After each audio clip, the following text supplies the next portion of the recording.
சிவா முருகப்பிள்ளையின் எமோடு வாழும் வானானா ஐயா என்ற கட்டுரை வானானாவின் எழுத்துக்கள் பற்றி மிகச் சுருக்கமாக குறிப்பிடுகிறது.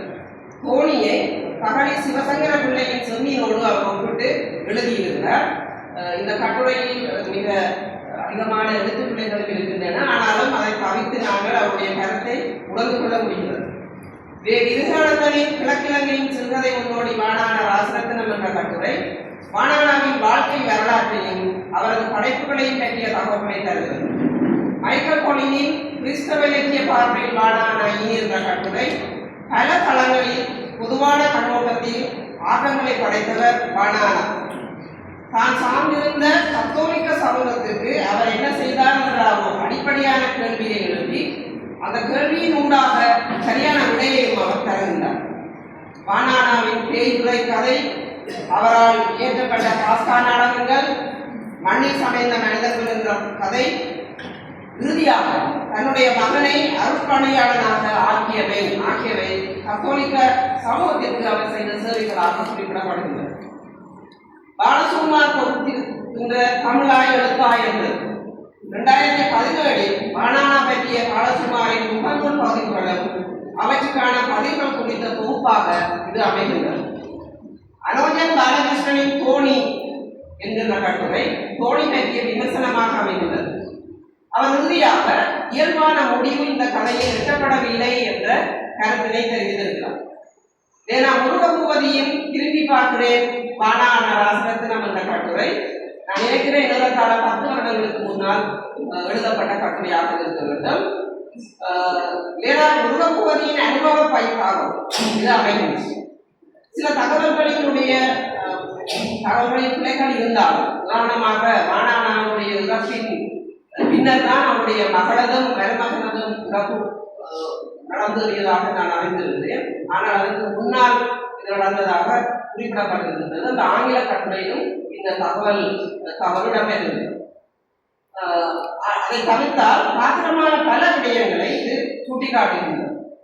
மலைநாளர் எழுதிய காவிய எழுத்தாளர் இலக்கிய கலாநிதி வானானா ராசரத்னம் என்ற கட்டுரை வானானாவின் அரசியல் ஆளுமையை பற்றி பேசுகிறது.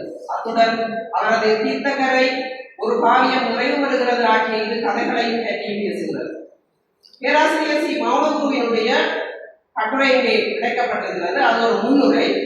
வானானாவின் இலக்கிய நினைவுகள் என்ற நூலுக்கு அவர் எழுதிய முன்னுரை இதில் கிடைக்கப்பட்டிருக்கிறது. அதில் அவர் சுயசக்திகளின் இலக்கிய முக்கியத்துவம் பற்றியும் வானானாவின் இந்த இலக்கிய நினைவுகளின் முக்கியத்துவம் பற்றியும் குறிப்பிட்டிருக்கிறார். காப்பியகோ ஜின்னா ஷெரீஃபுதீனின் என்காலத்து கிழக்கு மாகாண கவிஞர்கள் என்ற கட்டுரையில் வானானா தன்னை பற்றி எழுதிய விடயங்கள் தொடர்பாக அவர் எழுதியிருக்கிறார். ஏஎஸ் உபைதுல்லா எழுதிய அமரன் ராஜரத்னத்தின் படைப்புலகம் என்ற கட்டுரை வானானாவின் எழுத்தாற்றல், பல்வேறு இலக்கிய வடிவங்களை அவர் பயன்படுத்தியவை, வானானாவிற்கு அவரது மனைவி உறுதுணையாக அமைந்திருந்தவை, தமிழ் முஸ்லிம் உறவிற்கான காலமாக வானானா இருந்தவை, அவருடைய எழுத்துக்கள் இருந்தவை பற்றி கூறுகின்றது.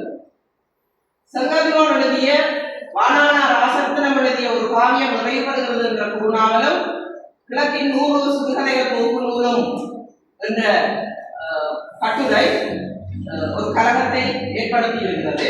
அதாவது இந்த குறிப்பிட்ட குறுநாவல் கிழக்கு மாகாண பண்பாட்டாளர்கள் கணக்கில் வெளியீடாக 2021 வெளிவந்த கிழக்கின் 100 சிறுகதைகள் தொகுப்பிலே இடம்பெற்றிருப்பது தொடர்பான பொருத்தமின்மையையும் வானானாவின் தோணி அல்லது வேறு கதையொன்று இணைக்கப்பட்டிருக்கலாம் என்றும் சில கருத்துக்களை அவர் முன்வைத்திருக்கிறார்.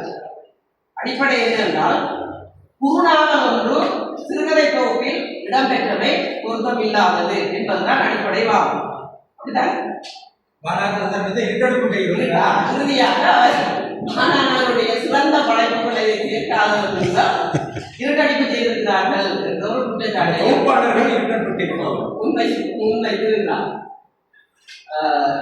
என்சிஎம் ஷெஃப்ரியினுடைய ஊதுவின் முதுகரின் இலக்கியவாதி என்ற கட்டுரை வானானாவின் ஆசிரியர் பணி பற்றியும் எழுத்துலக பணி பற்றியும் அடையாளப்படுத்தியிருக்கிறது. மேரியன் ஆண்டனி ராசரத்னம் அவருடைய மகன் எழுதிய தோணி பற்றிய ஒரு பார்வையில் விமர்சனம் என்ற கட்டுரை தனது அனுபவங்களின் ஊடாக கதை களத்தை அவர் விவரித்திருந்தார். கலாபூஷணம் சேனையுள்ளார் ரத்னசிங்கம் எழுதிய